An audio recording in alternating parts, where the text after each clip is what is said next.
La France possède 11 jours fériés par an, un chiffre qui place le pays parmi les champions européens du temps libre légal.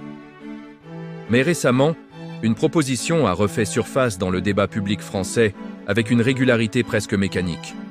Supprimer 2 jours fériés pour sauver les finances publiques. Cette idée, présentée comme une solution miracle au déficit budgétaire qui dépasse les 70 milliards d'euros, mérite qu'on s'y attarde.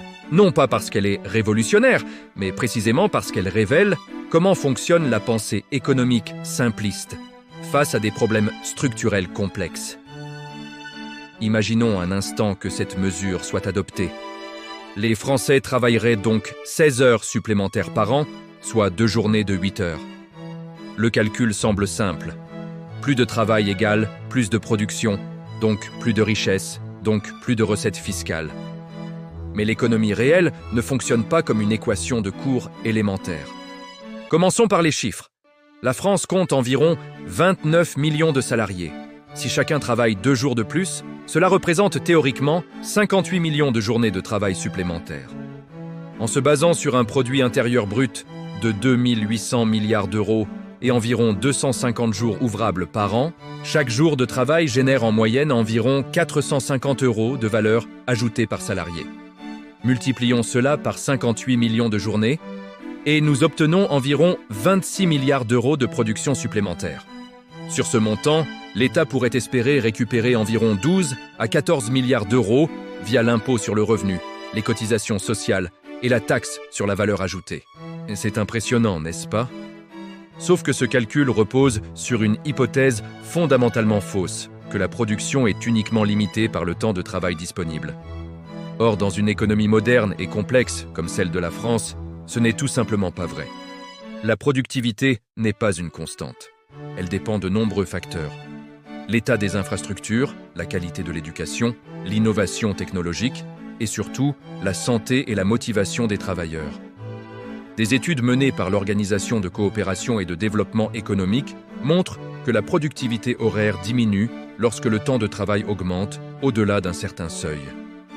Un salarié fatigué, stressé, qui n'a pas eu le temps de récupérer, produit moins et moins bien. La France a d'ailleurs déjà expérimenté cette logique avec la journée de solidarité, instaurée en 2004 après la canicule meurtrière de 2003. Cette journée supplémentaire de travail non payé devait financer l'autonomie des personnes âgées. Le résultat ?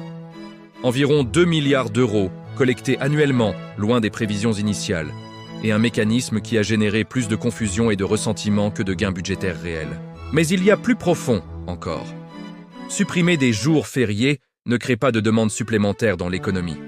Si les Français produisent plus de biens et de services, mais que personne n'a plus d'argent pour les acheter, où va cette production excédentaire ? L'économie française, comme toutes les économies développées, est une économie de demande.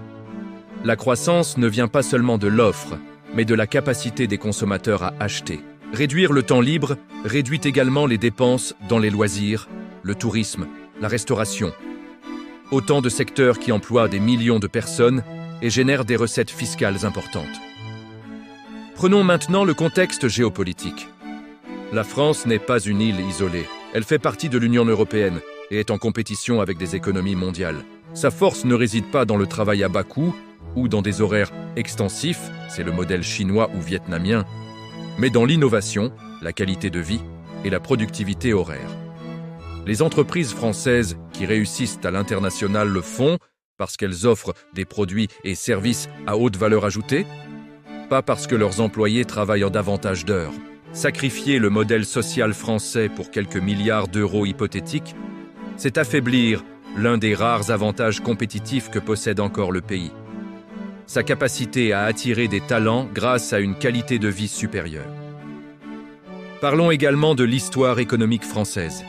La réduction du temps de travail n'a jamais été synonyme de déclin économique. Les congés payés instaurés en 1936 par le Front populaire ont été suivis d'une période de modernisation industrielle. Les 35 heures, malgré toutes les controverses, ont coïncidé avec une période de création d'emplois. Ce n'est pas le temps de travail qui détermine la richesse d'une nation, mais la qualité de ses institutions, l'efficacité de ses investissements publics et la pertinence de ses choix stratégiques. Et c'est précisément là que le bât blesse.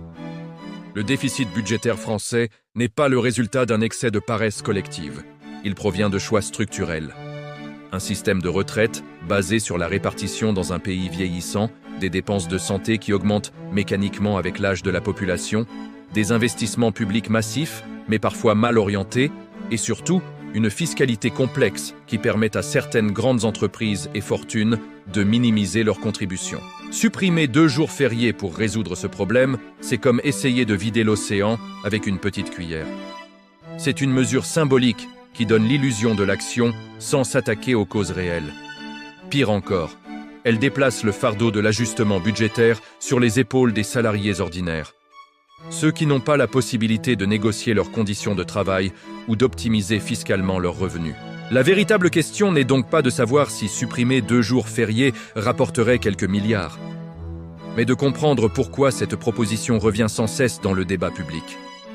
Elle est séduisante parce qu'elle est simple, parce qu'elle donne l'impression d'un effort collectif. Et surtout, parce qu'elle évite de remettre en question les véritables déséquilibres du système économique français. Elle permet aux décideurs politiques de montrer qu'ils agissent sans toucher aux intérêts des plus puissants. Dans le fond, cette proposition illustre un problème plus vaste, la tentation permanente de chercher des solutions rapides à des problèmes complexes. L'économie française ne souffre pas d'un manque de travail, elle souffre d'un manque d'efficacité dans l'allocation des ressources, d'un système éducatif qui peine à s'adapter, d'une bureaucratie parfois paralysante et d'un dialogue social souvent conflictuel. Résoudre ces problèmes demande du temps, du courage politique et une vision à long terme. Supprimer 2 jours fériés ne résoudra rien. Mais cela permettra peut-être à quelques responsables politiques de prétendre qu'ils ont essayé.